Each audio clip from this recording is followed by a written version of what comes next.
My name is Teresa Holloway. I'm 68 years old. I used to run a modest farm in Oregon, peach trees mostly. I taught school for 32 years, raised one son, and buried one husband. And last Thursday, I buried what was left of my silence. We held Harold's funeral under the maple trees behind the east field. He used to say that spot caught the right kind of breeze, steady, but not too cold. He liked his peace, like he liked his coffee. Simple, strong, and quiet. There were maybe 30 people there. Neighbors.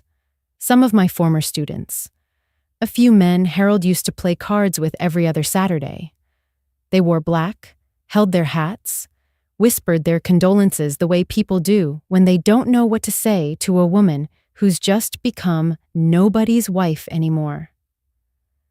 I had on Harold's favorite coat, a dark navy one with one mismatched button I had sewn back after it popped off during a fall harvest. I never fixed it to match. He said it reminded him I was practical but never predictable. I was standing just to the left of the casket, pine, closed, like he wanted.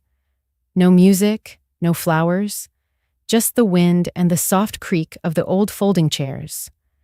The pastor had finished his words. People began to shift their weight, ready to walk away and head back to their lives. That's when I heard it. Gravel. Fast. Tires biting into the dirt road like they didn't care who was grieving. A black sedan pulled up, the kind with tinted windows that doesn't belong to anyone in this county. The back door opened, and out stepped my son. Evan. He wore a suit I'd never seen. Shoes too polished for any soil he was raised on. His hair was slicked back. Not a curl in sight. He looked like a stranger who had read about Harold in a newspaper and came out of obligation. Not the boy I once held against my chest in the middle of a thunderstorm because he couldn't sleep alone. He didn't look at me. Not even once. He walked past the casket like it was an obstacle, not a man. And he stopped exactly 3 feet in front of me. Then he did it. He pulled out a manila folder, thick and deliberate. And, with the calm of a businessman shaking hands after a negotiation, he placed it into my hands. His voice was flat. "That's my share. I'm his son." And just like that, he stepped back. As if we were two people in a property meeting, not mother and child at a funeral. I didn't cry. I didn't faint. I just looked at him. Then I looked down at the papers. I didn't open them. I didn't need to, because I already knew what they said. They were legal filings. He was claiming ownership of half the ranch, half the land Harold and I had built with 43 years of sweat and debt and sunrise routines. Half of the trees we had planted while other people our age were going on cruises. He came not to mourn, but to claim. The wind picked up slightly, and I held the folder tighter, just so it wouldn't blow away. Then I looked back up and smiled, not kindly, not cruelly, just knowingly. Because what Evan didn't know, what he never thought to ask, was that my lawyer, Sharon Ditt, was already here, and she was holding the updated will, signed, notarized, final. I didn't say a word. I just stepped aside and nodded toward Sharon, who had been standing near the edge of the circle, silent like a shadow. Evan blinked. His eyes finally met mine, and in that half second, I saw it. The confusion, the calculation, the math he thought would favor him, breaking apart. He had come with confidence and a claim. But now he was about to learn what quiet justice looks like. He had slapped me 5 years ago and left. And now, standing over his father's grave in a suit, with papers in hand, he was about to realize, you don't get to claim what you walked away from. Not from me. Not like this. I didn't move for a few seconds after Evan handed me those papers. Time stretched itself thin, like that feeling you get when a thunderstorm pauses, just long enough to make you flinch harder when it finally breaks. But I didn't break. I looked at my son, my only child, and all I could think about was how Harold used to cup Evan's tiny head in his hands when he was 3 and say, "This one's got fire in him. Just hope he learns where to aim it." Turns out, he never did. Evan's eyes flicked over the crowd, maybe looking for someone to side with him. But they were mostly silent now, respectful or uncomfortable. Some pretended not to notice him at all. Others shifted on their feet like they were trying to blend into the grass. And I simply ran my fingers down the front of my coat, Harold's coat, until I felt it. The mismatched button, one old wooden button, worn smooth from years of wind and laundry and his calloused thumbs. It wasn't the same shade as the rest, and it didn't have to be. That button was Harold. Quiet, unassuming, but exactly where it needed to be. And just like that, I knew I had everything I needed. Evan was still waiting, maybe for a reaction, an argument, a tear, even a plea, but I gave him none of that. Instead, I looked at him the way you look at a locked door that you used to leave open, until one day you realized not everyone deserves to walk through it anymore. I took a breath, slow, deep, and said gently, so only he and I could hear, "Wait for my lawyer." It wasn't a threat. It wasn't even a defense. It was just a door clicking shut. That was when Sharon stepped forward. She wore her usual gray wool blazer, glasses low on her nose, and that expression she had perfected from years of sitting in rooms with men who thought they could out-talk her. She didn't say anything yet, just nodded slightly, then pulled out a thin leather case from her bag. Evan blinked again. His jaw twitched, just slightly. He wasn't used to being outmaneuvered. He was the kind who expected drama and yelling so he could paint himself the victim later. But I had learned, long ago, that the sharpest form of power is quiet. One woman in the back coughed. Another murmured something to her husband. A child tugged at a sleeve. But all I heard was the sound of Harold's voice echoing inside me from that morning 2 years ago, when we drove to Sharon's office and signed the papers together. "If he ever shows up again," he had said, his voice trembling but firm, "you give him nothing but the truth. The rest he forfeited." And so I did. I gave Evan the truth and nothing else. The silence between us grew heavier, until finally, he turned and walked back toward his car. He didn't look at Harold's casket. He didn't hug me. He didn't even ask what was in the updated will. Because some part of him already knew. You can't abandon something for 5 years, come back with legal folders, and expect to be welcomed with open arms and open land. You can't strike someone across the face, walk out on the front door, and assume the porch light will still be left on. I stood there a while longer after he left. The wind had calmed again. The sun filtered softly through the branches. A leaf landed on Harold's casket and stayed there, stubborn as he used to be. I traced the rim of the folder Evan had left, then handed it to Sharon without opening it. She gave me a look. Not pity, not concern, just a silent check-in. I nodded. "I'm fine," I said. Because I was. Because the worst part hadn't been today. It had been 5 years ago in my kitchen, with the slap, with the silence after, with the years of nothing. Today was just the closing statement. And as I turned toward the house, I whispered to myself, not for Evan to hear, but just to remind me, a will is not just about what you leave behind. It's also about what you protect. It happened 5 years ago, in October. The orchard had just finished its final harvest for the season. Harold was out late in the barn, fixing the axle on the old mule cart, and I was in the kitchen pulling cornbread out of the oven.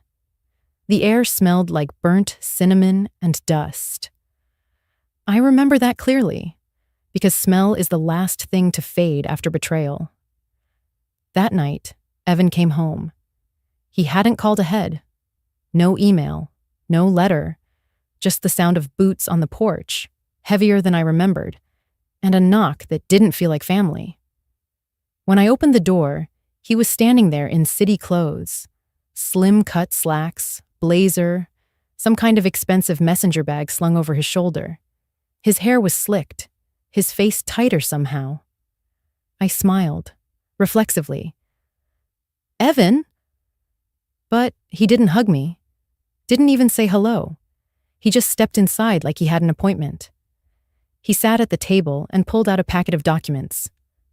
"Mom," he said, "I've been talking to a lawyer about my rights, about the land." I blinked. What land? He looked at me like I was daft. The ranch, the property. Half of it belongs to me. "No, sweetheart," I said softly, still standing. "It doesn't. Your father and I'm your only son, aren't I?" He snapped. "I have a right."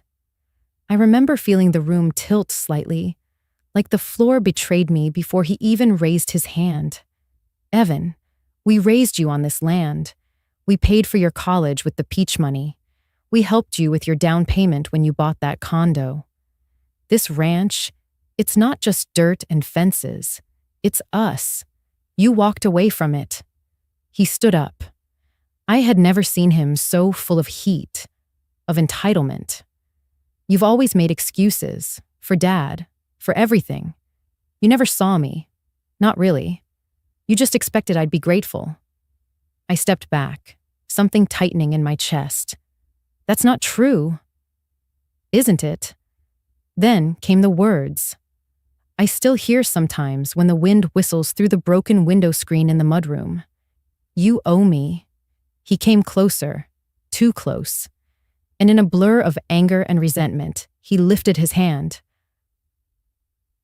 and slapped me right across the face. Not hard enough to break anything, just hard enough to break everything.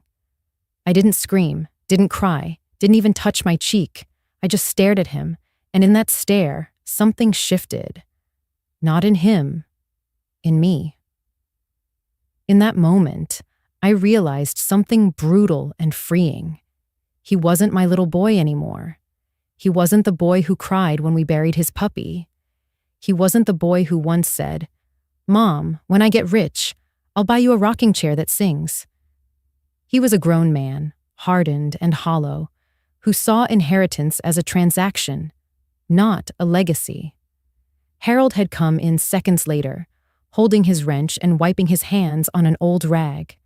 He saw my face, then saw Evan's hand still half lifted. He didn't raise his voice, just stepped between us and said, "You can leave now." And Evan did. No bags packed, no apology, just the slam of the front door and the long sound of gravel being crushed under tires. I sat down at the table, same spot where I'd fed him soup when he had the flu, where I'd folded letters from his college. The cornbread sat untouched. It grew cold as the night crawled in. Later, I went upstairs and pulled out an old journal. It had blue flowers on the cover and pages yellowed at the edges. I wrote, "Tonight, my son became a stranger, and I let him go." That was the last time I saw Evan, until the funeral. The front door slammed, and with it, something final closed inside me. I didn't follow him.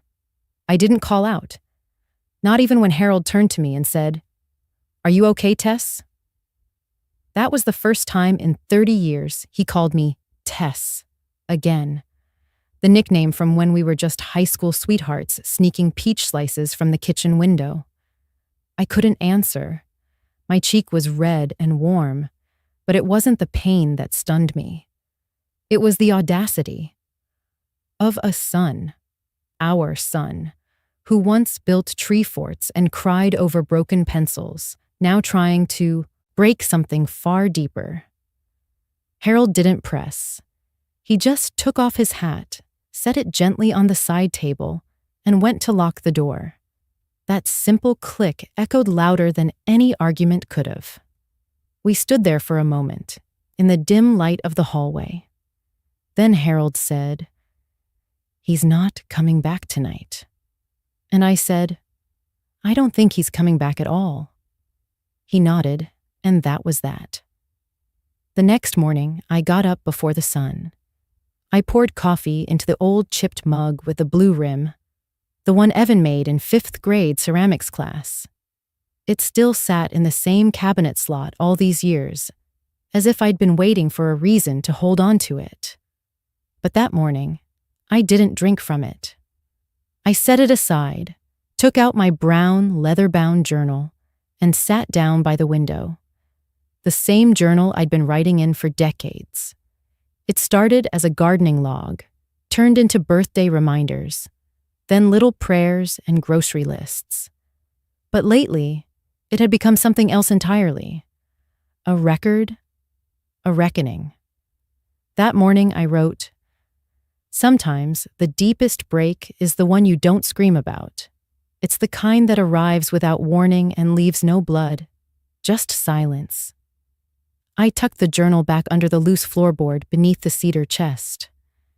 Harold had built that chest for me as a wedding gift. Inside were old photographs, a lock of Evan's baby hair, and one letter I never mailed. The one I wrote after Evan's graduation when I found out secondhand that he'd gotten engaged. There are things mothers keep, not to remember better days, but to remind themselves of what loving used to feel like. That same week, Harold and I met with Sharon, our lawyer. We didn't shout. We didn't swear vengeance. We simply rewrote the will. Harold said it best. If he ever asks what happened, tell him the truth. We didn't disown him. He removed himself. I asked Sharon if we could include something small in the estate packet. A letter, handwritten, from me. Not a confrontation. Not a list of what he did wrong. Just one sentence. "You were always loved, even when you forgot how to love back." She said it wouldn't hold legal weight. I told her that wasn't the point. Evan didn't write. He didn't call. Christmas came and went. Birthdays, too. Neighbors would sometimes ask, "How's that boy of yours?" And I'd say, "He's out there. Somewhere." But the truth is, I stopped waiting at the window. Harold passed away 3 years later. Quickly, quietly. A stroke took him in his sleep, and I found him the next morning still holding the Sunday crossword in his lap. I buried him where he'd asked, beneath the maples, and wore his coat with the one mismatched button. And that journal, it stayed hidden. Because some truths aren't for the world. They're for you, to remind you where the wound is, so you can stop pressing on it and start healing around it. I never mentioned the slap to anyone, not the neighbors, not the pastor, not even Sharon. Because what would I say?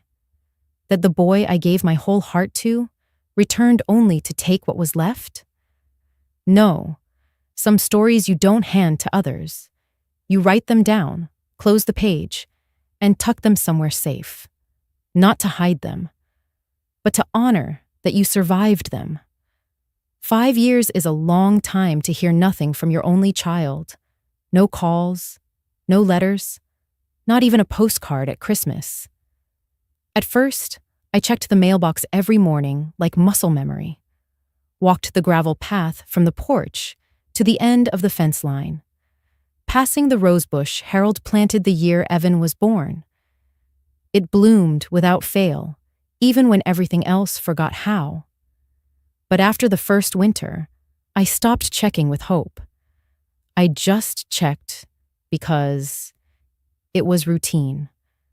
Harold never asked out loud if Evan would come back.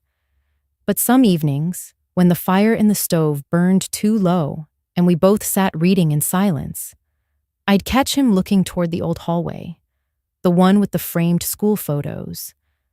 The second grade one with Evan missing a front tooth stayed up until the day Harold died.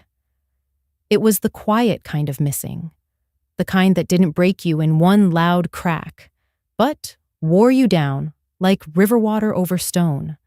Slow, invisible, inevitable. Harold grew slower, too. His knees ached. His hands, once thick and steady, started trembling slightly when pouring coffee. I began waking up earlier, just to warm the kettle, and have his cup ready the way he liked it. Black, 2 sugars. Sometimes we didn't speak much. We'd sit on the porch, wrapped in old flannel blankets, watching the sunrise spill over the orchard. He'd murmur something like, "Peaches are ripening early this year." And I'd nod, write it down in my little logbook like it still mattered to someone other than me. But it did matter, to him and to me, because we were still a family, even if a piece of us had gone missing. One afternoon, I found Harold in the barn, sitting on the hay bales with a photo in his lap. It was Evan, 6 years old, grinning wide in overalls, a smudge of dirt on his cheek, holding a tiny calf. I didn't ask why he was holding it. I just sat beside him and rested my head on his shoulder. He said softly, "Do you think he thinks we hate him?" I answered truthfully, "No. I think he hopes we do. It's easier to blame that way." He didn't reply, just passed me the photo and said, "Put it back where it belongs." So I did, slid it into the old wooden frame on the mantel, beside the faded wedding picture of Harold and me, young and invincible in black and white. I kept journaling. Every night, I wrote short entries. Sometimes they were just one line. Harold's hands shook worse today. Peaches bloomed early again. He was right. He didn't ask about Evan, but he looked sad after the mail came. Each page was an act of survival, not to hold on to Evan, but to hold on to myself. There was no rage, no bitterness, only the quiet, aching knowledge that some children grow up and never look back, especially when they know what they've done. People in town stopped asking after a while. They'd nod politely at the grocery store or comment on the pies I brought to church bake sales. But no one said, "How's your boy?" anymore. It was as if they collectively agreed. If we didn't say his name, maybe the wound would stay closed. But a wound isn't a door. It doesn't stay shut just because no one knocks. Some nights, I'd sit by Harold after he fell asleep and hold the journal open on my lap. The same brown leather, soft at the corners now. I never wrote Evan's name again. Not because I'd forgotten him, but because he no longer defined me. I defined me, and that I realized was the quietest kind of power. It was the 3rd Sunday of March. The orchard was still bare, just twisted limbs and cold ground, waiting for spring to soften its edges. I remember I'd made Harold oatmeal with dried apples and honey, the way he liked it, even if he could never quite finish the bowl anymore. He smiled that morning, just a half smile, tired but there. We didn't speak much, but when I helped him to his chair by the window, he held my wrist gently and said, "You've always been stronger than me, Tess, even when you didn't believe it." I just nodded. I didn't want to hear goodbyes. Not yet. But that night, after he'd gone to bed with the newspaper folded on his lap, he never woke up. There was no struggle, no gasp, just stillness. like a candle burning down to its last breath. I found him the next morning, soft and quiet like the hush before rain. He was still wearing the old gray sweater I'd patched 3 times, and next to him, tucked between 2 pages of the crossword, was a note in his handwriting, trembled, but clear. Protect the land. Don't let it fall into the wrong hands. That was all it said. But it said everything. I didn't cry right away. I sat beside him for hours, holding that note, the crossword untouched. Sometimes, when someone has loved you the right way for a long time, the grief doesn't come like a flood. It comes like mist. Soft, slow, clinging to everything, and suddenly, nothing is dry again.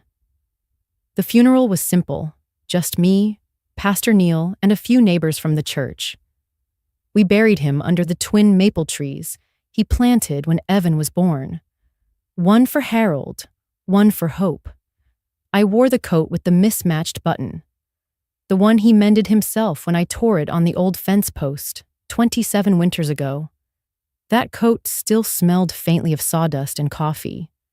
It wrapped around me like a memory that didn't want to leave. Back at the house, I poured myself a cup of tea, sat at the dining table, and opened the journal again.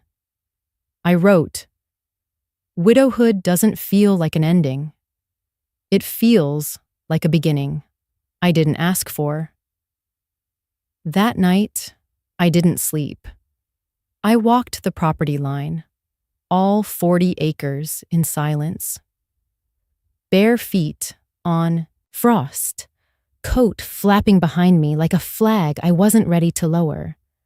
And at every corner of that fence, I whispered, "I won't let him take you. I promise." The next morning, I called Sharon, our lawyer. We met in town at her office behind the old post office. I brought Harold's note. Sharon read it twice, her lips tight. Then she nodded and pulled out a folder. "I've already updated the trust after your last visit. The ranch is protected, but we can make it airtight."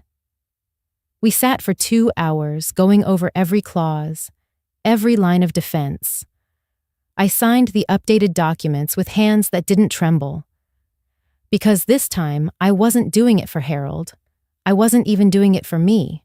I was doing it for what we built, for every cracked knuckle and early morning harvest, for every pie I sold to fund Evan's textbooks, for every time Harold carried our future on his back and never asked for applause.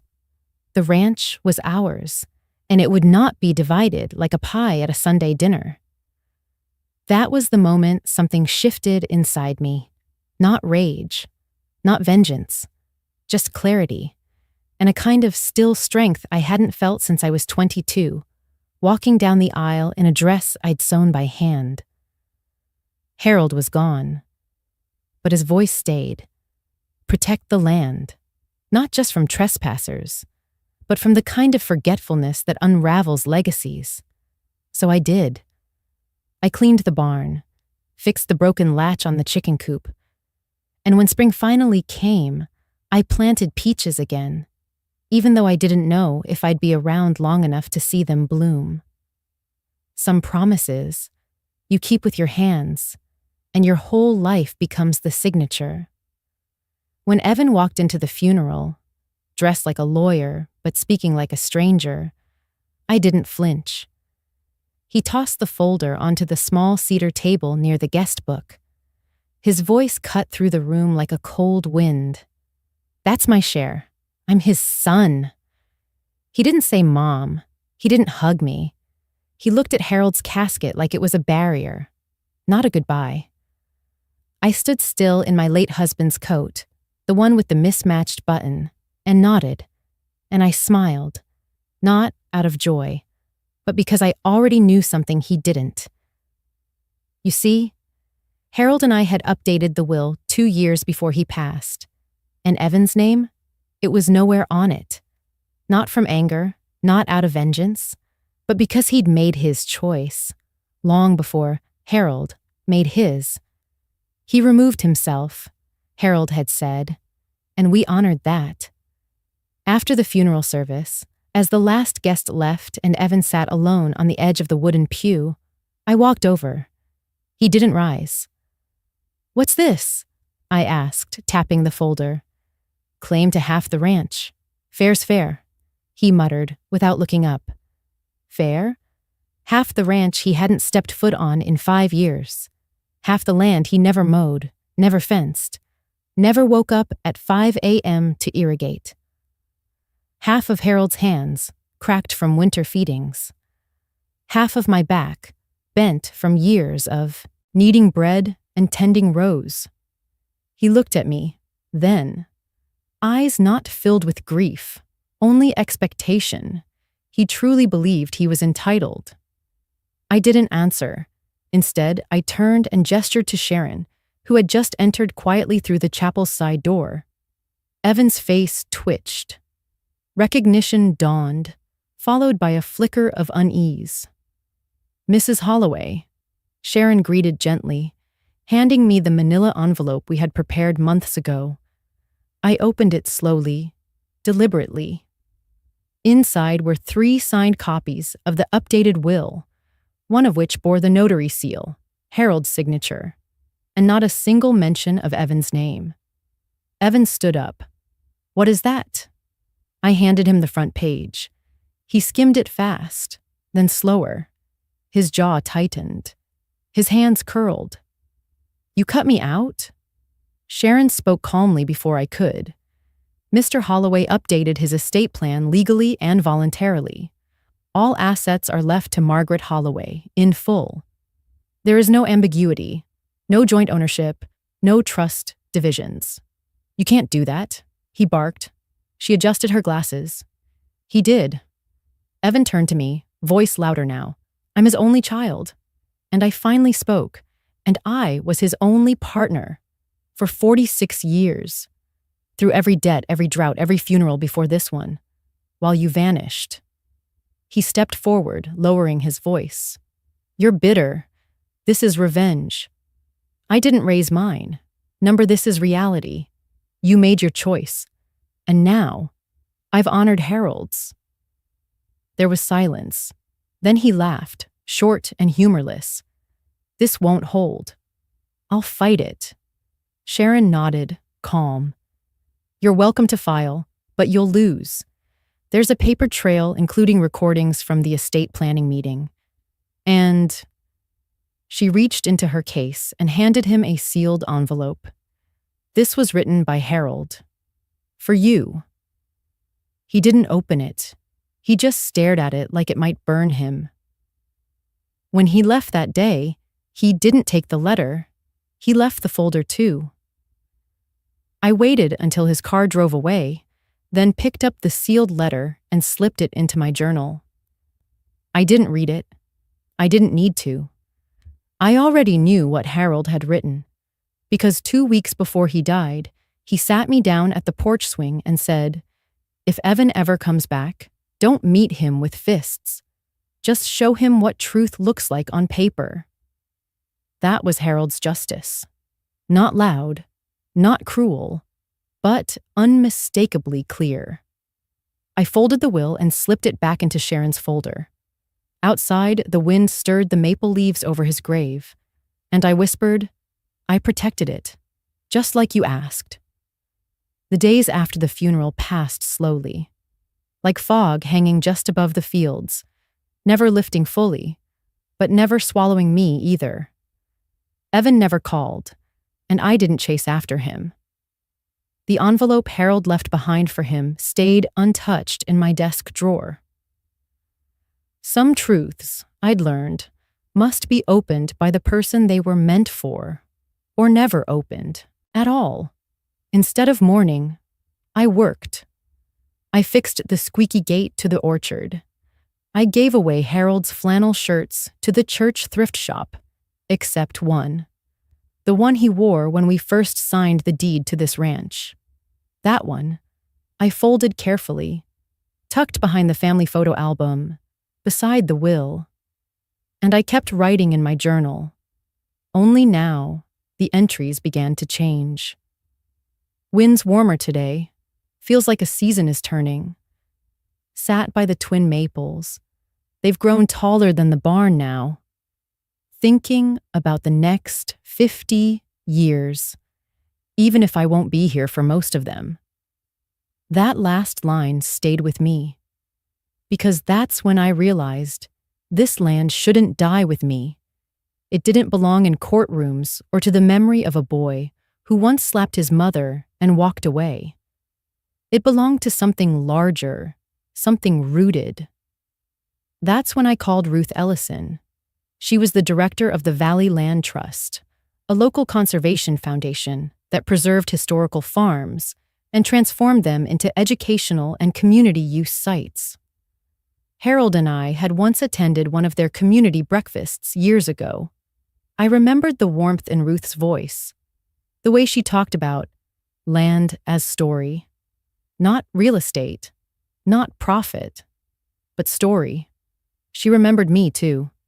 We met over coffee at the old bakery on Main. I brought Harold's note with me. Protect the land. Ruth held it gently, as if it were scripture. I told her everything, about the will, about Evan, about Harold's wish, and my quiet promise. She nodded and said, "You've already protected it, Margaret. Now let's make sure it stays protected forever." The process took weeks, appraisals, soil reports, zoning checks. But in the end, Ruth's team put together the final document, the Holloway Ranch Legacy Grant. The ranch would be permanently transferred to the Ruth Ellison Land Trust upon my passing, or sooner if I chose. It would be used as a teaching farm for young agricultural students, veterans transitioning to farm life, and a quiet healing space for widows and caregivers. I stared at the dotted line for a long time. Then I signed it. Sharon witnessed it. Ruth cried. And I just breathed. It felt like something inside me had been quietly clenched for years, and now it finally let go. I walked the orchard again that evening. The twin maples rustled above me like whispers. The sunset spilled gold over the soil like Harold's old corn syrup glaze. And I spoke aloud, not to Evan, not even to Harold, but to the land itself. You don't belong to pain anymore. You belong to healing. That night, I sat on the porch with a cup of tea. The same porch where Harold once told me, if Evan comes back, show him the truth. I had, but now, the truth wasn't in a folder or a courtroom. It was in every acre I'd given away, with purpose. It was in the locked gate that would never open to greed again, and in the promise that the soil would grow, something gentler than old wounds. I didn't win. This wasn't victory. It was closure, and it was enough. 2 weeks after I signed the transfer deed to the land trust, a letter arrived. Not in handwriting, not folded in love, but typed, certified, delivered by a man who wouldn't look me in the eye. The return address was a law office in Charleston. Inside, a formal lawsuit filed by Evan Holloway, claiming unlawful withholding of inheritance, emotional distress, and asset mismanagement. Against his mother. Me. I didn't cry. I brewed a pot of coffee, sat at the kitchen table where Harold used to mark crop rotations with a pencil nub, opened the letter again, read every word, twice, then laid it flat beside Harold's original will and whispered to no one, "So this is what it comes to." I didn't respond publicly, didn't post anything online, didn't speak to reporters, even when they showed up outside my gate. Yes, they came, because the story caught fire faster than a July barn blaze. Millionaire son sues elderly mother over family ranch. Widow accused of betrayal. Heir fights for his rights. Ranch war turns personal in Quiet Valley. It was everywhere. Neighbors whispered at church. Friends called and didn't know what to say. Some stood by me, others stood back. People love a story, but they rarely care who bleeds for it. One afternoon, as I was pruning the front rose bushes, Sharon pulled up in her dusty Honda. She didn't speak at first, just handed me a manila envelope with updates on the legal defense. "We're solid," she said. "He'll drag this through mud, but he won't win." I nodded. I'm not afraid of losing, just tired of watching my son try to bury what we built. She sat beside me on the porch, looked out at the orchard. I've seen men go to war for less than land, but I've never seen a woman defend peace so quietly. That stuck with me. That night I opened my journal again. Today I realized I'm not angry at Evan. I'm angry at the idea that love ever had to be earned by sacrifice. And when you stop sacrificing, they say you're selfish. I never replied to Evan's legal team personally. Sharon handled it all. The statements, the counter-evidence, the court scheduling. But I knew what I would say if I ever stood across from him in a courtroom. I'd look at the boy I raised, the man he became, and simply ask, "What did you ever plant here that you now wish to reap?" Because he hadn't watered these fields, hadn't held Harold's hand in hospice, hadn't seen the sunrise through the frost. He came back only when the land bloomed, thinking fruit was still his by birthright. But land remembers, and so do mothers. The local news eventually stopped calling. The neighbors made peace with their own gossip, and I kept going. Not in spite, not in revenge, just because I could. Because silence is not surrender. And sometimes, the loudest kind of justice is no longer asking to be heard. I'd always been the kind of woman who kept records of rainfall, of canning recipes, of Harold's blood pressure in his final year. But I also kept other things, words, the kind people say when they think no one's listening, and the kind they say when they hope someone always will. In the weeks after Evan's lawsuit, Sharon met with me every Thursday morning, going over our case. She was thorough, sharp, kind, but never naive. Still, I could tell something troubled her. That morning, I made tea instead of coffee. Harold's favorite, cinnamon bark and clove. We sat in the sunroom, where the light hit the lace curtains just right, and I slid the box toward her. A plain cedar box with a brass clasp. Inside were 3 things. My journals, Harold's recorded voice, and a copy of our video meeting with the estate attorney, dated 2 years prior. Sharon didn't reach for them. She looked at me instead. "You ready?" she asked. I nodded. He's asked for truth, so I'll give it, but not just the kind that fits his argument. She opened the top journal. It was dog-eared, handwritten in blue ink, with dates ranging from 5 years ago to the week Harold passed. Inside were pages like, "He slapped me today." Not out of rage, out of entitlement. He thinks I owe him the dirt beneath my feet. Harold says he's seen enough, says love isn't control, says the land will go where the love stayed. If Evan ever returns, I hope he learns what he walked away from wasn't money. It was us. Sharon read silently for a long while, then reached for the flash drive. I watched her listen to Harold's voice again. Steady, soft, but firm. If Margaret is ever questioned, this is my truth. I disinherit Evan not in hate, but in honesty. He chose to leave. We chose to stay. I will not reward abandonment. When the recording ended, Sharon didn't speak right away. Finally, she said, "This changes everything. Not just legally, emotionally." I smiled. "It doesn't change him, though." "No," she agreed. but it shows the court who you are. That mattered more to me than anything, because in all the noise, the headlines, the speculation, the neighbors whispering, no one asked who I was when the door closed. Not the grieving widow, not the lonely old mother, but the woman who had stood at the kitchen sink and watched her son drive away without turning around.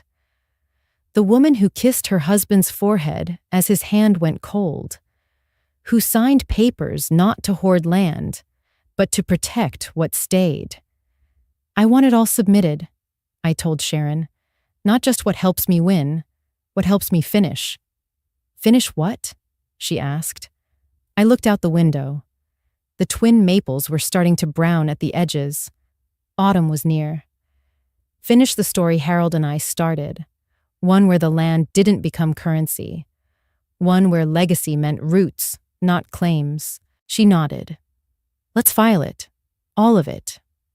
I placed the cedar box back in her briefcase, careful, reverent, like I was handing over not just evidence, but memory and truth. And when she left that day, I sat alone again, but it didn't feel like weakness. It felt like clarity. For the first time in 5 years, I felt no weight in my chest, no dread of the next letter, no fear of courtrooms, because I had already stood before the harshest judge, my own reflection, and decided I had done right. The courtroom wasn't grand. It smelled faintly of old carpet, and the wooden benches creaked whenever someone shifted. Nothing about it felt like a stage for justice, just a room with pale walls, tired eyes, and truths long overdue. Evan sat 3 rows ahead of me with his attorney, pressed suit, shiny shoes, a scowl he tried to hide behind indifference. He didn't look back. He hadn't since he filed the case. But I had learned that power didn't come from being looked at. It came from knowing who you were, even when no one acknowledged it. Sharon stood when the judge entered. I stayed seated, older knees, brittle joints, but my spine never bent. The proceedings began. Sharon presented the land trust transfer, the audio from Harold, and my journals. She spoke with conviction, not aggression, just steady, certain truth. Evan's lawyer countered with birth certificates, photos, rightful heir rhetoric.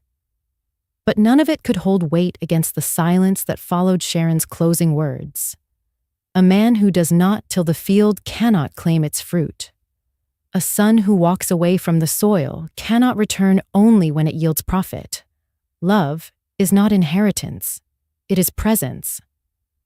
The judge, a woman in her 60s, silver hair pinned tightly, looked over the bench and asked, "Does the plaintiff have anything to add?" Evan stood, cleared his throat, and for a moment, I thought he might apologize or explain, but all he said was, "I'm his son." That's enough.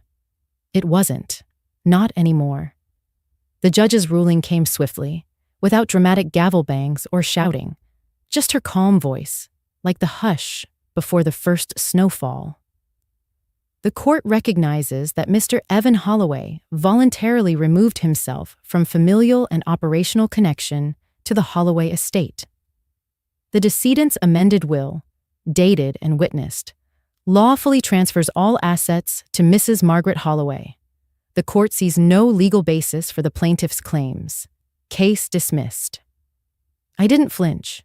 I didn't smile. I just placed a hand on my purse. Inside, folded carefully, was Harold's last note. Just 3 words. Protect the land. I had, even from our own blood. The room cleared slowly. Reporters whispered.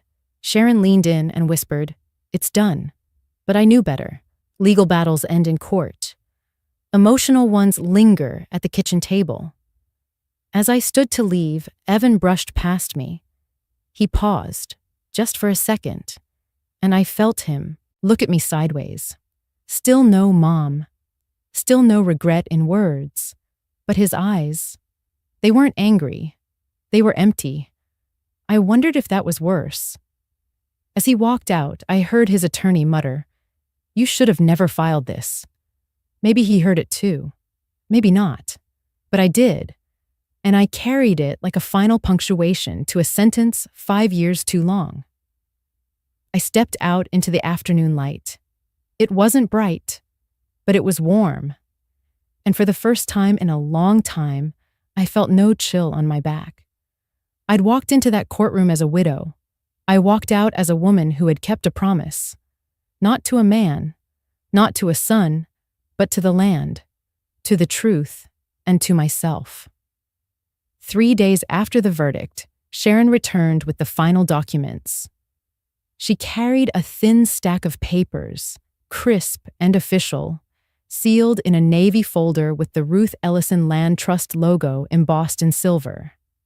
She placed them on the kitchen table, right next to Harold's old mug, the one with the chipped handle I still used for my morning tea. "Just needs your signature," she said gently. I reached for my glasses, slid them on with slow hands. The ink was black, legal, the wording unemotional. But what it meant the land would never be sold, never be split, never be touched by anyone who hadn't walked it with reverence. It meant closure. I signed each line without hesitation. And then Sharon pulled out the small ink pad and the old brass notary stamp. It had once belonged to her mother, a woman who notarized half the town's marriages, property deeds, and one tragic guardianship. She pressed it down onto the paper slowly, with a clean, deliberate motion. KCHHT. The sound was small, but it landed in my chest like thunder. "That's it," she whispered. "It's officially done." I nodded, but just as she began packing up her case, we both heard the sound. A knock on the porch screen door. I didn't move. Sharon stepped toward the window. "It's him," she said. "Evan." He stood in a faded coat. No suit, no papers this time. Just hands shoved in his pockets and eyes that didn't quite meet the doorframe. "I can send him away," Sharon offered. I shook my head. Let him come. But I didn't rise to greet him. I stayed seated at the table, where Harold used to carve his initials with a penknife while thinking, where I had eaten alone for 5 years, where silence had grown stronger than habit. Evan opened the screen and stepped in like someone trespassing on sacred ground. He didn't say "Mom," didn't even sit, just stood at the edge of the rug and said, "I lost." I looked at the papers in front of me, the ink still drying, the stamp still warm to the touch. "Yes," I said. "You did." I thought you'd listen," he muttered. I met his eyes, calm, clear. I did. For 35 years, he shifted. Then, I thought I'd win. I didn't blink. "You weren't fighting me. You were fighting your own absence." He stood in silence for a while, then added, almost like an afterthought, "I saw the clip of Dad, the one Sharon submitted." I waited. He cleared his throat. I didn't know he recorded that. "You didn't know a lot of things, Evan," I said, "because you never asked." His shoulders dropped. "I don't want the land anymore." I nodded. "You can't have it anyway." Silence again. Finally, he asked, quieter this time, "Do you hate me?" I looked out the window, where Harold's apple trees were blooming late. I stopped hating when I realized you weren't a villain, just a stranger. He didn't cry. He didn't apologize. He just stood there, torn between regret and pride, and waited for something I wasn't offering. And I didn't. Not a hug, not a tear, not a blessing. Only this. It ended with a stamp, Evan, and silence. He nodded once, then turned, stepped off the porch, and vanished into the dirt road like he had 5 years ago. Only, this time, I didn't watch him go. I turned back to the papers, ran my hand along the embossed seal, and for the first time in years, I breathed without ache, because it had ended not with fury, not with forgiveness, but with truth. And truth, when fully told, does not require applause. Spring arrived late that year. The daffodils bloomed around the barn, wild and yellow, just like Harold liked. He once said they were sunlight that got tired of being sky. I was sitting at the kitchen table with a cup of lemon balm tea, the scent wrapping around me like an old quilt, when I saw it. An envelope. No return address. Just my name, handwritten, tight, slanted, familiar. I didn't open it right away. I set it down beside my cup and stared at it, as if somehow the ink might vanish if I waited long enough. But it didn't. And eventually, I opened it. Inside, 2 pages, folded neatly. No greeting, no, "Dear Mom."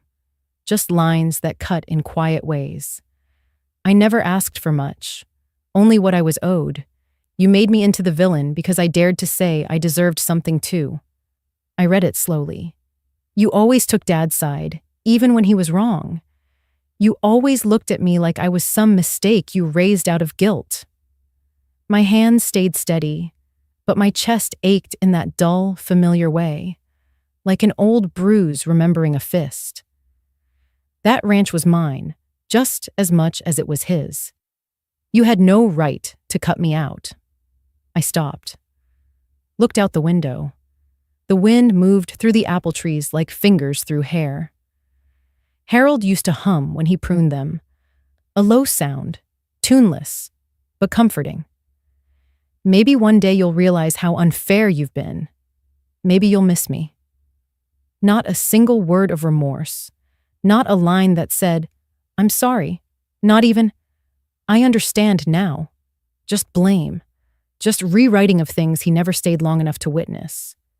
He hadn't seen Harold weak in bed. Hadn't carried his weight to the bath. Hadn't heard him whisper through cracked lips, "Promise me, Maggie. Protect the land. Protect yourself." I folded the letter, not in anger, not even in sadness, just with finality, and I slipped it under the teapot tray. Not in the trash, but not on display either. It wasn't worth preserving, but it wasn't quite ready to be forgotten. Later that afternoon, Sharon stopped by. She noticed the quiet in my face and asked, "Everything all right?" I handed her the envelope without a word. She read it. Twice. Then looked up and said gently, "He still doesn't see you." I nodded. He never tried. "Do you want to respond?" I thought about it. What would I say? That love isn't owed just because you were born? That legacy isn't something you demand with a raised voice? That sometimes the greatest apology is absence? "No," I said. "I've already said everything I needed. Not to him, but to myself." Sharon looked relieved. "I'm proud of you," she said. But pride wasn't what I felt.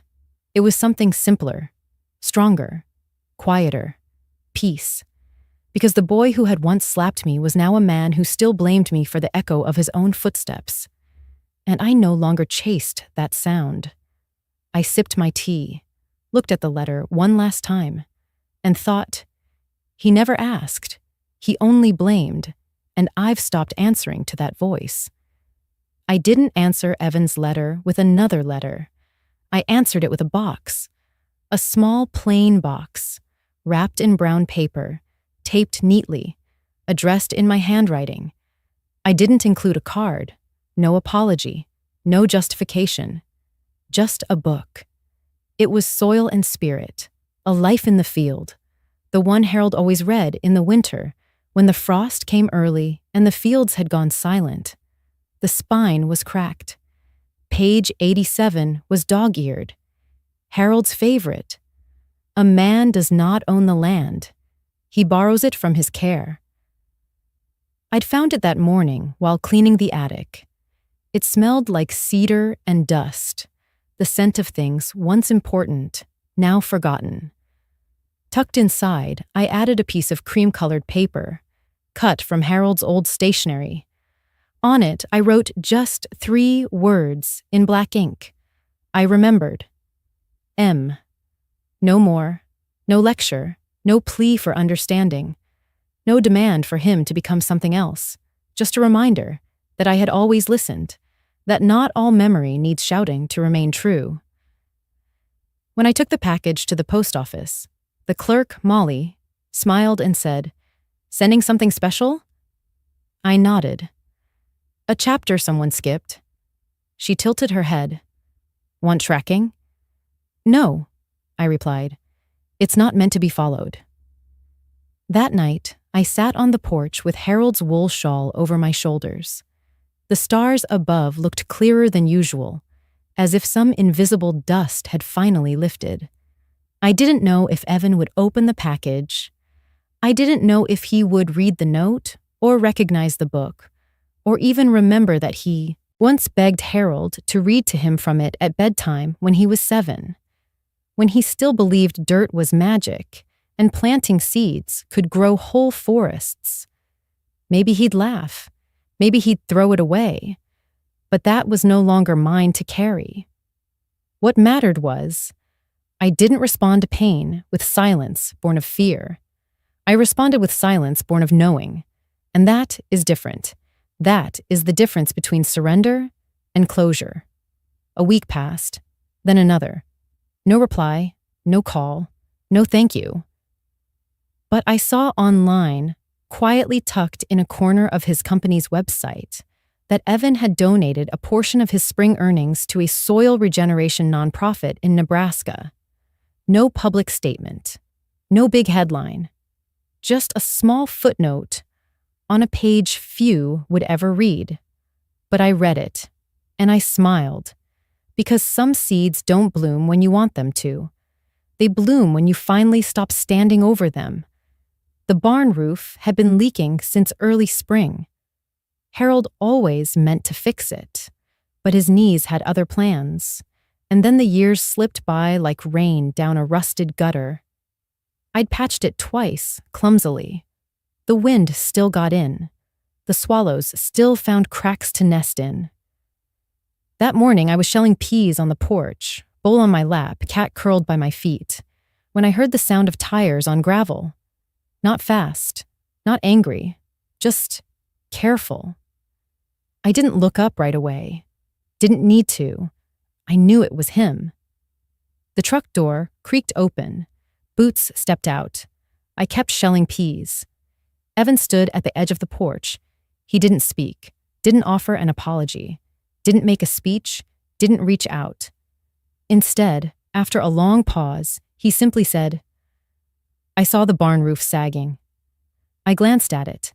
Wood split near the south beam, tarp flapping in the breeze like an old flag of surrender. He cleared his throat. "I have my tools in the truck. I can take care of it, if that's all right." I didn't nod right away. I just studied him. His face was thinner, not older, just less defended. Like time had chipped away at something brittle. I looked down at my bowl of peas, picked one, split it open. Then, gently, quietly, I nodded once. That was all.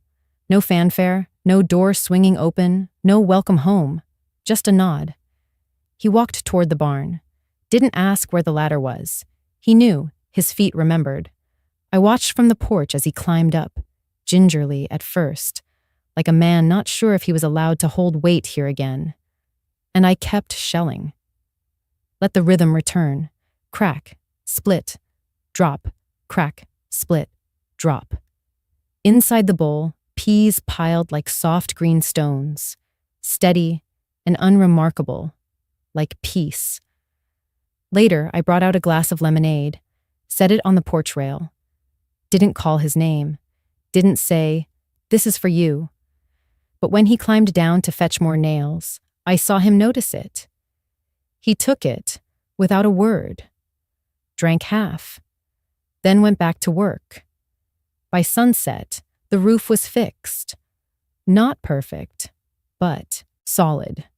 He climbed down, put the hammer back in the toolbox like Harold used to, gently, with the handle facing up. I stayed seated.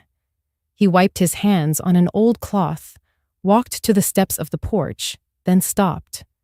Waited. I didn't speak, didn't invite him inside, didn't ask if he'd stay for dinner, and he didn't ask. He just said, "I'll come back next week, the fence by the south pasture's leaning." I met his eyes. They held nothing polished, just something quieter, softer, unfinished. I nodded again. Then he turned and walked to his truck. Didn't look back, didn't wave, just left. And I sat there, bowl empty, sky deepening, the sound of the repaired roof catching the breeze. No more whistle, no more crack, only stillness. And I thought, sometimes healing doesn't come with an apology. It comes with a hammer, a silence, a roof no longer leaking. And maybe that's enough. Maybe for some mothers, a nod is all the closure the heart needs. The next Sunday, Evan returned. No phone call, no warning, just the sound of gravel under tired tires and that familiar truck door creaking shut. I was watering the mint patch when I heard hammering again, behind the barn this time. He didn't knock, didn't announce himself, didn't wait to be asked. He just worked, and I let him. Around noon, I stepped inside, boiled water, reached for 2 teacups instead of 1, for the first time in 5 years. No fine china, no ceremony, just 2 plain mugs. Mint leaves from the garden. A quiet offering. Harold used to call it the tea of promises kept. I placed them both on a tray. One for me, one for the chair that had been empty for far too long. I didn't call Evan, didn't gesture.